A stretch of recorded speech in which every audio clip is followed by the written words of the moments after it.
Hello friends. सो अब second part start करने जा रहे हैं मैथ्स के सैम्पल पेपर का for class 9th। 31st question से शुरू करते हैं जहां हमने छोड़ा था। तो 31st क्वेश्चन में अगर आप देखेंगे इट्स क्वाइट सिमिलर कि X Y 180 7y and 5y, तो इससे आपकी y की वैल्यू निकल जाएगी, 3y भी निकाल लोगे तो आपका 31st का आंसर आपका इजीली सम ऑफ ट्राइंगल 180 से 31st का आंसर आपका a 60 डिग्री निकल जाएगा। देन आपका आता है 32। Okay, sum of triangle linear pair of angle is 180 से लगाओगे, ये दोनों एंगल निकल जाएंगे। एक जगह 5 आ रहा है तो ऑब्वियसली 50 तो नहीं हो सकता, एंड 50 एंड 55 तो 75 आपका आंसर आएगा। 180 में से माइनस करेंगे। 33rd क्वेश्चन पे चलते हैं। ओके, 60 50 एंड 60, यहाँ पे 60 डिग्री आ जाएगा, alternate degree angle 60 plus 50 110 70 degree, C answer. 34th में आएंगे। ये एरो एक्चुअली ये एरो नहीं है, इट्स एंगल। तो अगर आप देखेंगे साइड एंगल, तो ऐसा कोई साइड एंगल नहीं, एंगल साइड हमें थ्योरम है। साइड एंगल साइड है लेकिन दो साइड नहीं, तो दो सी और डी में से सिर्फ हमें जो थ्योरम है कॉन्ग्रुएंसी की, डी 9th क्लास तक में, डी एंगल साइड। देन अगर आप देखेंगे area of triangle whose side 42 34 and इसमें एरिया ऑफ ट्राइंगल का आपको फॉर्मूला लगाना पड़ेगा, that will be Heron's formula. But अगर ध्यान से कंसीडर करेंगे 42 34 20 ये 2 डिजिट नंबर और काफ़ी बड़े हैं, तो इतने डिजिट का किसी में 300 या 150 में आंसर नहीं बन सकता। तो इससे क्लियरली आपको विजिबल है कि इसमें से कोई आंसर नहीं हो सकता। अगर आप निकालना भी चाहेंगे राउंड फॉर्मूला से आप अप्रॉक्सीमेटली निकाल के देखेंगे, बट इसमें से आंसर नहीं आएगा। That will be, so answer will be go for D 35th D.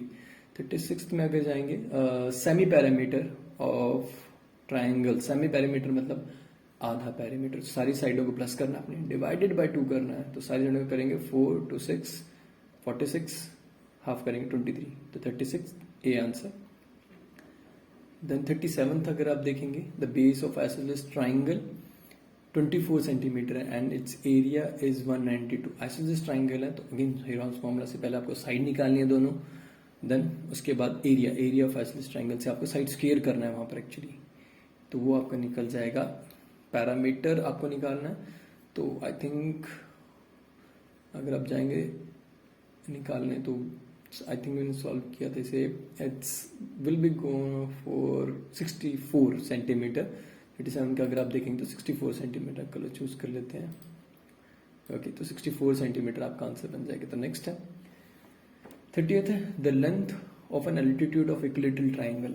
Okay, length of altitude पूछ रहा है पहले, तो इक्विलेटरल ट्राइंगल निकालना उसके एल्टीट्यूड, तो इसको आपने एरिया ऑफ इक्विलेटरल ट्राइंगल की एल्टीट्यूड निकालना, तो आप क्या करोगे, स्क्वायर, साइड का स्क्वायर रहेगा ऑब्वियस है, तो वो स्क्वायर एक साइड के स्क्वायर से कैंसिल हो जाएगा, डिवाइडेड बाय 2, अगर 2 टाइम्स हो जाएगा क्योंकि इक्वल पार्ट में डिवाइड होता है बेस। अगर आप इक्विलेटरल ट्राइंगल बनाओगे और उसमें एल्टीट्यूड खड़ा करोगे तो वो 2 टाइम हो जाती है, उसकी बेस को डिवाइड करता है।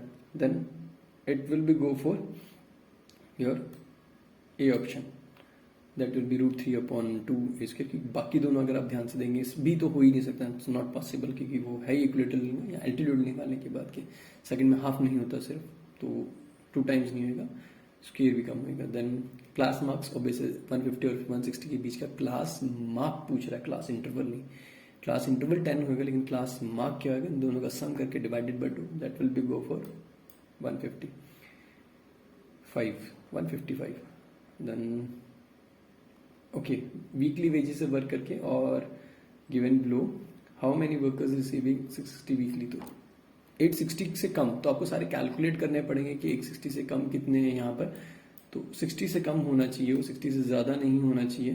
तो अगर आप ध्यान से जाओगे तो 60 से कम आपको यहाँ पर मिल जाएंगे। देख 20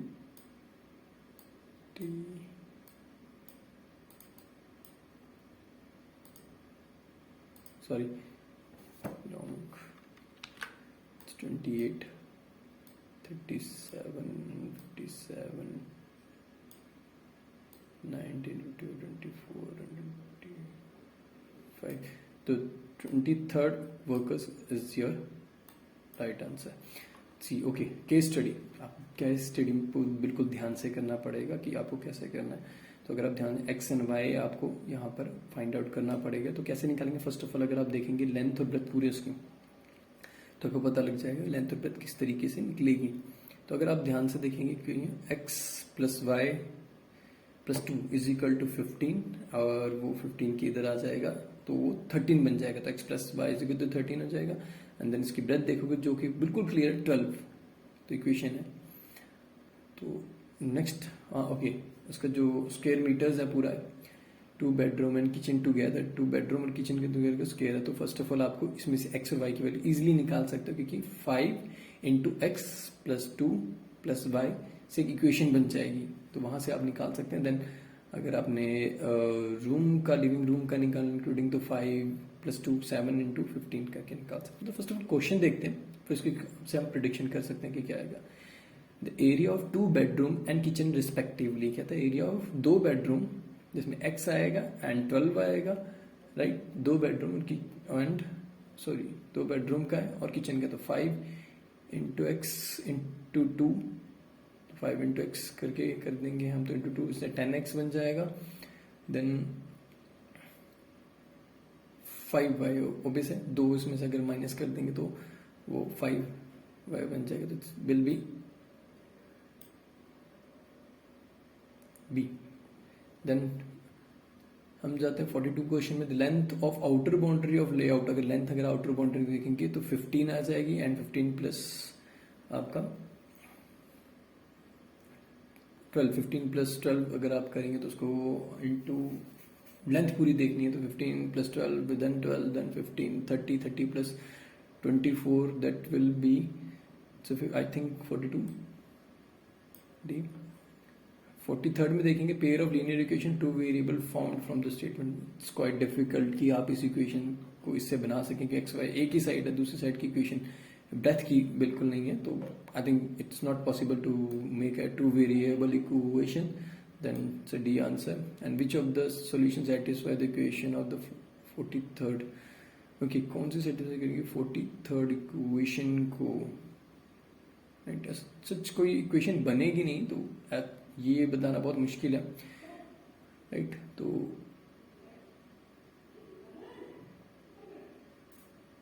बट अगर आप x और y की वैल्यू देखोगे तो 6 और 7 इजीली बन जाएगी।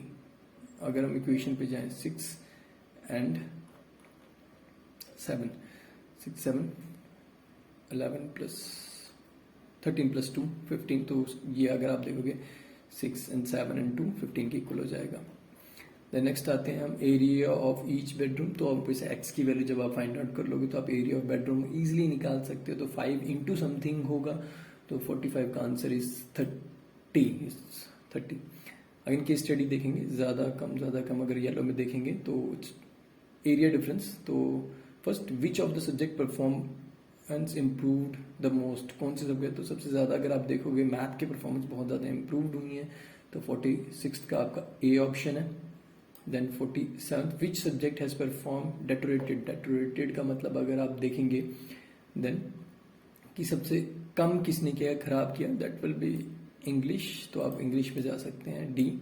And which of subject performance at par, मतलब परफॉर्मेंस एट पार्ट मतलब कि अगर आप देखेंगे कि जो आपके कौन सा सब्जेक्ट ऐसा है जिसने जो अगर आप देखेंगे ना परफॉर्मेंस अच्छा किया ना खराब किया, तो दैट विल बी हिंदी ने अगर देखो इक्वली किया। Then 49th which is difference in the math subject, what is the difference in math subject? तो अगर आप देखेंगे यहाँ पे डिफरेंस अगर मैथ में 30 से 60 तक है, तो जो आपको 49th का आंसर बनेगा that will be B. And 50th percentage obtain by the class student, तो परसेंटेजेस के हिसाब से यहाँ पर आपको स्टूडेंट ऑब्टेन देखना पड़ेगा, तो परसेंटेज आपको निकालनी पड़ेगी obtain marks by student class 10th, that will be C 54th। So this is the solution